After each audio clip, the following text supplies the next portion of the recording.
हम सबको ओमेगा 3 लेना बहुत ज़रूरी होता है और हम लोग का इम्यूनिटी हमेशा कम होता रहता है, तो उसको बढ़ाने के लिए बहुत चीज़ हम लोग को लेना पड़ता है।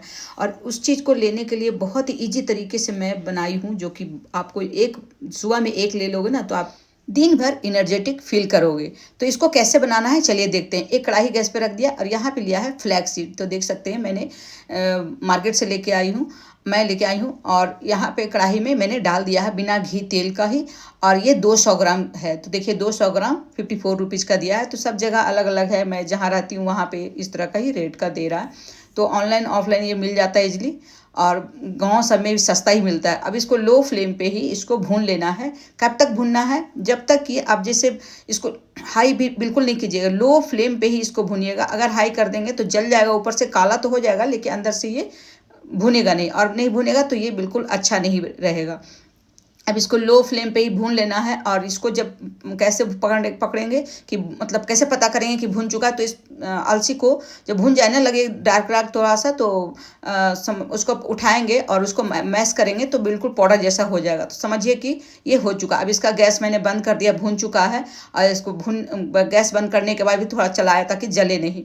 अब उसी सेम कढ़ाई में मतलब फ्लैक्स सीड को निकाल लिया है, 3 चम्मच डालेंगे घी। तो ठंडी, यहाँ पे बेंगलोर में ठंडी नहीं है तब भी ठंडी है। और गर्म होने के बाद इसमें डालेंगे गोंद। तो 1/4 कप लिया है गोंद।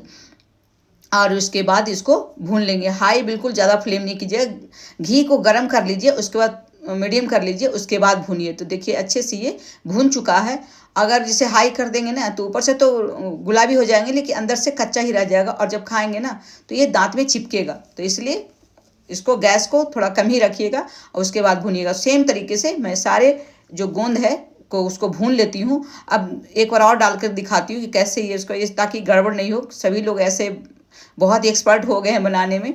और देखिए कितने अच्छे से ये मतलब लावा जैसा, जैसे पॉपकॉर्न होता है उस तरह से ये बन चुका है। और अलसी तो फ़ायदेमंद है ही, ये गोंद भी बहुत ही ज़्यादा हेल्दी होता है।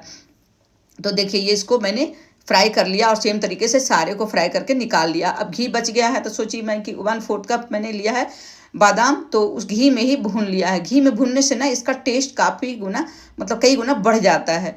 तो इसको मैं थोड़े से फ्राई कर ली, और उसके बाद बिना घी तेल का भी इसको फ्राई कर सकते हैं, लेकिन थोड़े से घी में भूनेंगे ना तो उसका टेस्ट बढ़ जाता है। अब इसको निकाल लिया है, और निकालने के बाद 1/4 कप ही लिया है अखरोट।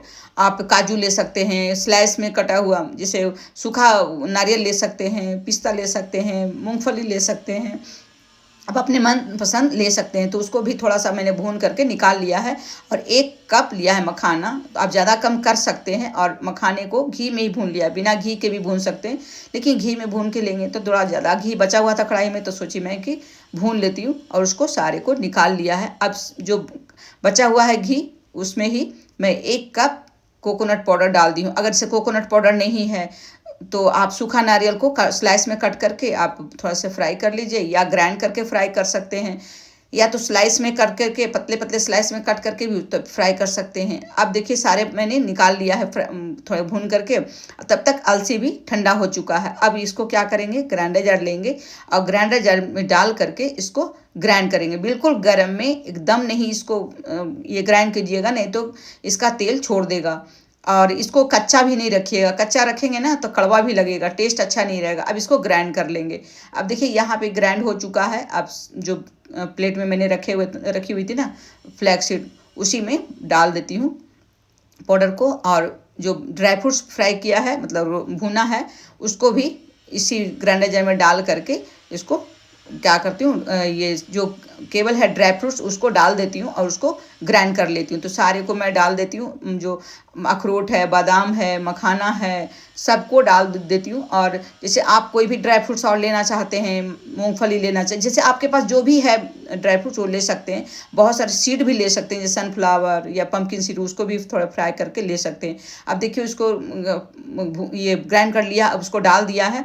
अब जो ये है ना गोंद, अब या तो कटोरी से या गिलास से भी उसको चूर मतलब मैश कर सकते हैं। देखिए एक मखाना बचा हुआ था, उसको भी मैश कर दी हूँ, वो नहीं ग्राइंड कर पाई थी तो मैंने क्या किया कि गोंद को भी ग्राइंड कर दी हूँ। इससे बहुत अच्छा टेस्ट आता है मेरे को, तो मैंने ग्राइंड कर दिया। अब ग्राइंड करके इसी में रख दे रही हूँ। तो मैं क्या की थी कि जो नारियल पाउडर था ना, उसको मैं नहीं डाली थी उसमें, तो मैं उसमें डाल दूंगी। तब तक नारियल पाउडर भुनी थी, उस सेम कढ़ाई को मैंने साफ कर लिया और उसी में डाल दी हूँ ये गुड़ 150 ग्राम और 1-2 चम्मच पानी। अब इसको पकाना है, लो फ्लेम पे ही पकाइएगा। अगर हाई कर देंगे ना तो क्या होगा कि ये अच्छे से मतलब सूख जाएगा पानी और अच्छा से बन नहीं पाएगा चाशनी।